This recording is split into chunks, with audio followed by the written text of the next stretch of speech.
Today I'm going to let you in on some chef secrets to grilling perfect steak every time. Now, I know this is an intimidating topic for some of you, but I promise you what I'm about to show you will demystify the process of this core cooking skill. All right, let's get started. Okay, so first you want to remove the steak from the fridge and let it come to room temperature for about 30 minutes.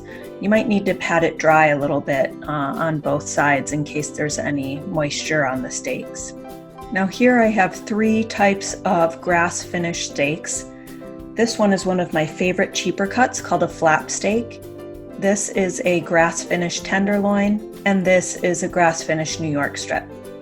So you're going to want to set your grill to medium-high heat. Make sure you get the grates nice and clean.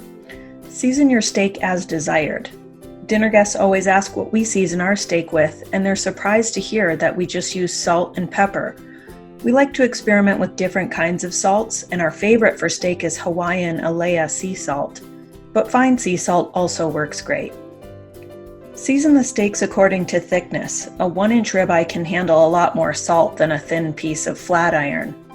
If you're unsure of how much salt to use, a good rule of thumb is to use a scant 3/4 teaspoon per pound of meat.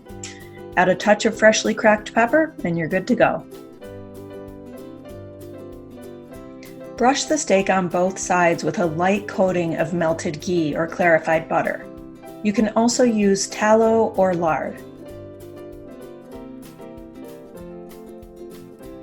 Place your steak over a medium-high flame. For perfect grill marks, you can rotate the steak about 90 degrees after the first minute or two.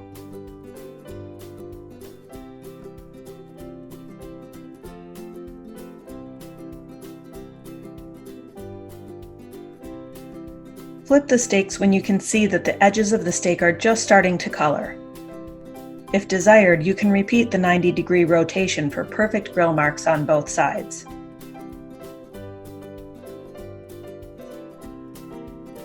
To determine the degree of doneness, use the fleshy part of your thumb. The softer part would be rare, the hardest part would be well done.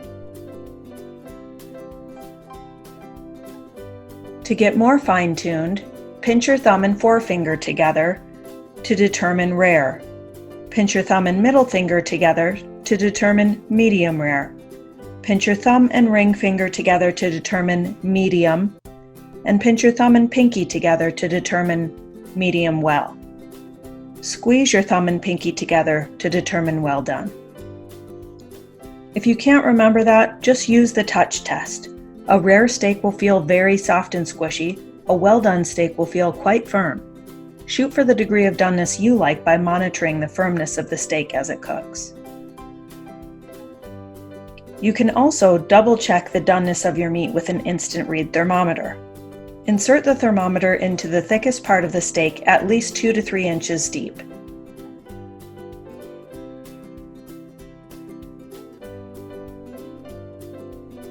For medium rare, you want to remove your steak from the grill when the internal temperature is 125 degrees Fahrenheit.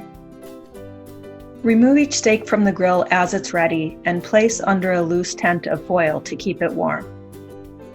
Steaks will continue to cook a bit once you remove it from the heat, so account for that residual cooking of an additional 5 degrees Fahrenheit or 3 degrees Celsius. It's very important to let the steak rest for 3 to 5 minutes. This is the most important thing you can do to ensure a juicy steak. For cuts like flat iron, flap steak, or hanger steak, always slice across the grain to serve.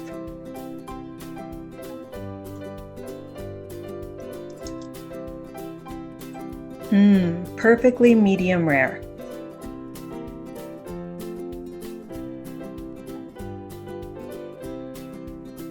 Looks like we did okay with our New York too. Let's check our tenderloin.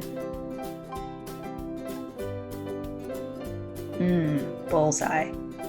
So that's it. Those are the secrets to grilling perfect steak every time. Thanks for watching and enjoy.